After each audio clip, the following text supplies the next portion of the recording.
thank you for joining us, the second episode of the Janice Oasis. Today I have Shelly Spiegel with us. She is the CEO and Chief Creative Officer of Fire Engine Red. Is that right? That is correct. Perfect. Well, would you like to tell us what your company does? And a little bit, we're going to talk about your remote team that you've got. Yeah, Fire Engine Red is a fully remote company. We've been fully remote since 2001. We serve colleges and universities, mostly admissions offices in the US, and provide a host of marketing and technology services. Perfect. Cool. And I came across Shelly the other day on Twitter. So we actually don't know each other very well. I sent her a pitch, actually, I guess it would be, because she posted about a really creative and generous policy that she has implemented for her staff, which is the ability to take leave if you have to settle in the state. But it's actually better than that. And Shelly, could you tell us a little bit more about the policy that you created? Sure. Our number one goal at Fire Engine Red is to retain our awesome employees. We have really fabulous team members now from, I believe, as of last week, maybe 30 states and 5 countries. And one of the ways, what we want to do, what we've always wanted to do, is provide work-life balance. So through life, people go through ups, they go through downs, and we want to be there for people, for both, obviously, the ups to share the joy and downs to support them. So one of the things we've done recently, we've expanded our 30-day paid leave policy, family leave, and that is used most often to care for an ill family member or perhaps transition them maybe from a home to assisted living situation. But one of the things that we've done is we've expanded it so that people can use it to also settle an estate, which if people have gone through this, it can be very long, very tedious, and really quite unpleasant. The last thing we wanted people to do is to use their vacation time to settle an estate. And so we decided to expand our family leave policy to include settling an estate. And we right now have 2 team members who are using that policy. And that is out of a team of 80 people. Wow, that's amazing. And that's actually what caught my attention with it, because in 2015, my father-in-law died and we had to settle an estate. And it was horrendous.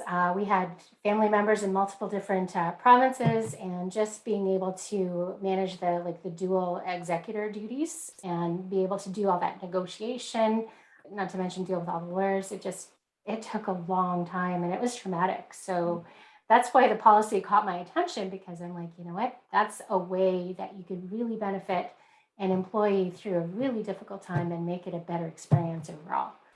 And so kudos to you for that. I think that's a really great thing. And you were also telling me about the paw-ternity policy that you've implemented as well too. Yes, one of the things we surveyed our team members, and 83% have a pet. And what we recently decided to do is to offer a paw-ternity policy where people could take 2 days of paid leave to welcome, bond with a new pet. And we felt 1 weekend certainly wasn't enough. So we decided we would throw in those 2 days. And again, people have really appreciated it. And we have yet to have people use it. We just implemented it 2 weeks ago. Oh, really?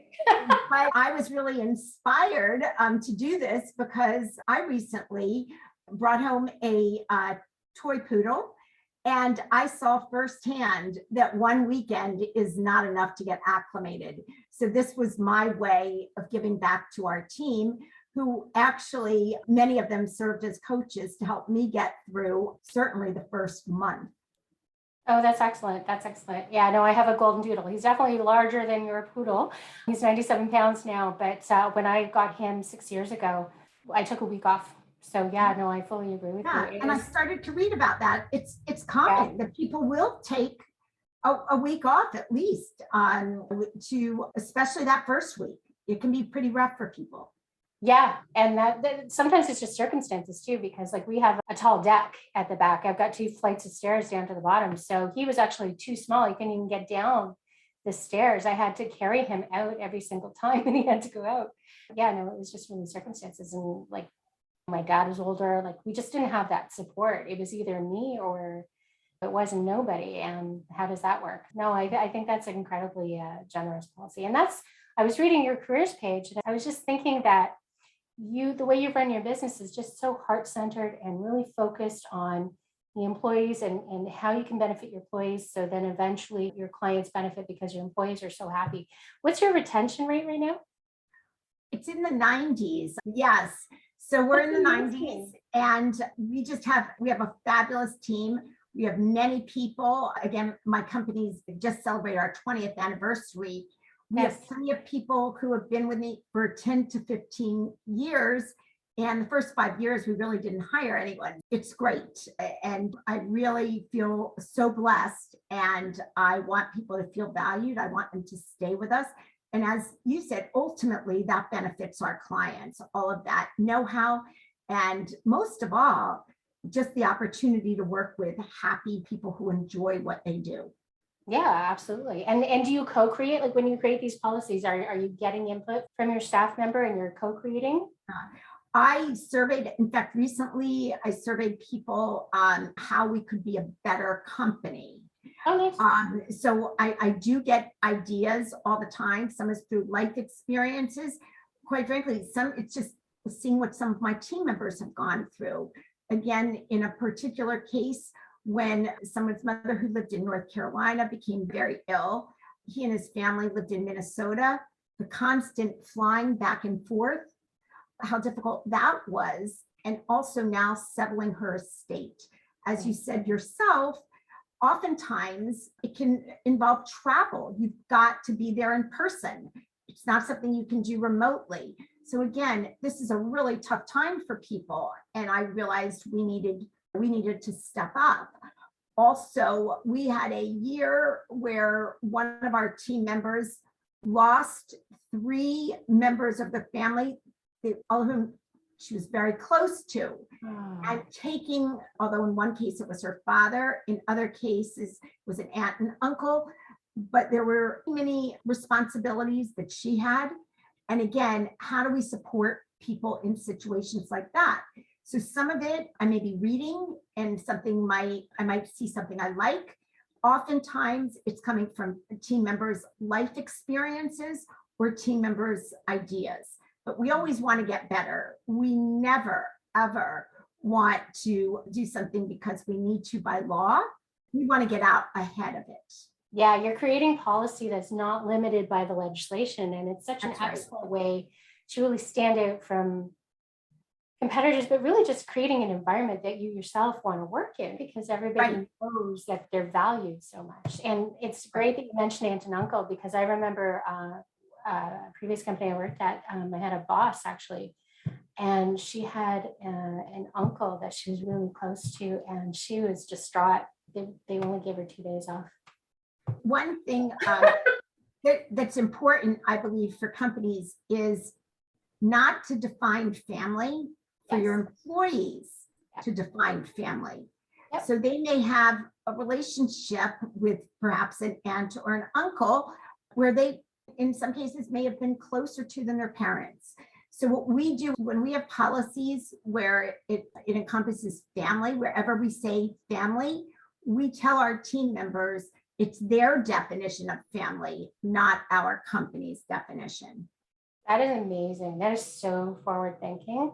That I just had a feeling when I started reading your tweets, I was just like, I have to talk to this lady because this is the sort of engagement with employees and how you want to run a company where people just feel you're on the cutting edge. And good for you. That's so amazing to see a company that's operating like that. The best part is you actually wrote a book in 2019 called Fully Remote, where you actually share your practices and your mindset and basically give advice on how to actually set up a company. And you've got 20 years experience of doing this. That's right. So I wrote the book, interestingly, before the pandemic and self-published it in 2019. And when I started in 2001, broadband was just in its infancy. It was quite difficult, and there was no handbook on how to run a fully remote company. So after doing it at the time for 18 years, now 20, I thought I learned so much, just trial and error. I'd love to share it with people. And what I include in the book is a lot of practical how to, and also how much it will cost. For example, what type of insurance do you need if you're running a fully remote company? And I put costs, I include costs. What are the right collaborative tools? A lot of people now have come to rely on Zoom and Slack, Google Drive. At the time I wrote the book, as many people were not working fully remote. So in some cases, people have learned this through the pandemic. But if you want to start a fully remote company, there's just so much legwork, paperwork, operational pieces to put in place. And what I've tried to do is to share from my own experiences. Yeah, no, that's excellent. That's excellent. And you have best practices around communication tools as well, too. You mentioned Zoom and Slack, but when you operate in your company, you're not experiencing the Zoom fatigue that a lot of people talk about, right? No, much to people's surprise. People were asking me, how can you be on calls all day and not be exhausted? That was one of the biggest questions people started to ask me. And as I had told you earlier, Nola, I never heard the term Zoom fatigue until the pandemic. And that's because my company that's been fully remote, we never do video calls internally. We do video with clients, people who are outside of our company. Internally, to preserve our energy, our sanity, everything is done via audio. And we might use Zoom for audio only or Slack for audio only.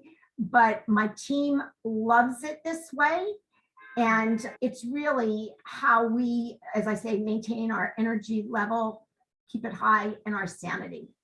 Yeah, no, I think that's excellent. And you have the benefits of being able to share your screens and your documents, but not necessarily like erode that resilience that you've got where you're trying to figure out if right. Video, it's draining and it's distracting.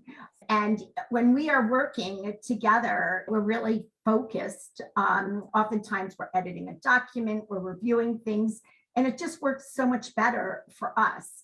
You know, we're a very productive company, and we find that audio only is most productive. The other thing that really surprises people is we never use video when we interview people. Oh, so no, if we're hiring people, it's audio only because that's how we'll be communicating. That's cool. So we keep it at audio only, and that surprises people as well. And we've done very well in hiring. We also find that our team members are more focused by using audio only, and we've made great hires as a result of it. Yeah, no, it works for us. It might not work for everyone, but it certainly works for us. Yeah, I've worked on the phones. Most of my career, I've actually I was based in Canada, but my clients were in the US, and my communication mostly was phone. Yeah. And it was almost $1 billion of assets that I was managing. So I fully support that audio only. And I think that it's amazing that you've made choices that really support and fuel your staff. So yeah, that's awesome.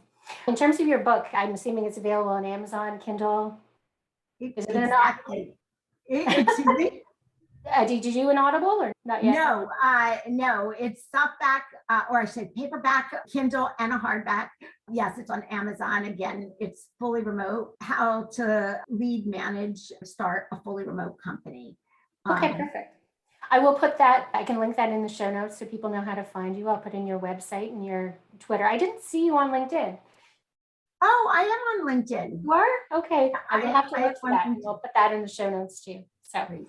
All right. Thank you very much for joining and telling us all about how you run your wonderful company. I find it very exciting when people make choices, creative choices in policy that really are future focused. And I think it's fantastic. So thank you so much for sharing your expertise with us. Thanks for having me. All right. Just hit end.